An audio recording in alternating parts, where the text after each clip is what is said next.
Suomessa sattuu vuositasolla noin 30 000 vesivahinkoa ja päivää kohden se tekee noin 80. Jos ajatellaan, että tämmöinen vesivahinko sattuu omalle kohdalle, niin sehän on aikamoinen grande katastrofe. Eli asunto menee hyvin useasti silloin asumiskelvottomaksi. Sieltä pitää muuttaa pois, puretaan rakenteita, kuivatellaan ja sitten vasta päästään korjaamaan niitä vaurioituneita paikkoja siellä. Ja vakuutusyhtiöt korvaa.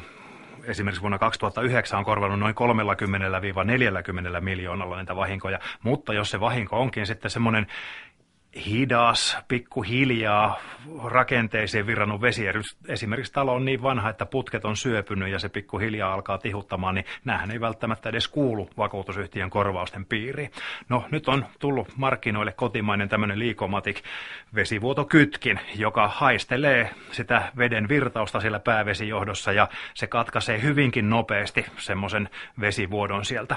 Eli jos ollaan kotona, silloin täällä on kotona asento painettuna päälle, silloin voidaan vettä käyttää aivan vapaasti, 20 minuutin kuluttua se katkaisee sen veden, mutta jos halutaan suihkutella pidempään tai halutaan kastella nurmikoita, pestä autoja, niin painetaan napista vaan lisää aikaa sinne. Kun laitetaan se taas poissa asentoon, eli kun lähdetään kotoa pois, niin silloin se katkaisee hyvinkin nopeasti, eli vaikka siellä päävesijohto halkeaisi ja vettä suihkuaisi aivan valtoimenaan, niin alle 10 sekunnissa tämä katkaisee sen veden tulo ja vesivahinko jää aivan minimaaliseksi. Samalla se haistelee sitten tämmöisiä pieniä piilovuotoja, eli se havaitsee jopa 5–6 millilitraa puolessa tunnissa semmoisen veden virtaaman ja antaa siitä välittömästi hälytyksen. Eli tämä on hyvä silloin, jos on semmoisia pieniä piilovuotoja tai jos esimerkiksi vessanpytty valuu tai hana tiputtaa. Tässä säästetään vesikustannuksissa. Vesilasku on olennaisesti pienempi, kun pystytään heti lähteä etsimään niitä vuotavia paikkoja.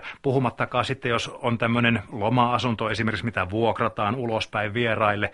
Sieltä ei voida päävesijohtoa panna kiinni, kun lähdetään itse sieltä pois, kun vuokralaiset ei välttämättä sitten löydä sitä vesisulkua, osaa pistää niitä päälle. Tämä antaa välittömästi sitten hälytyksen sieltä, jos siellä jotakin vuotoa sattuu.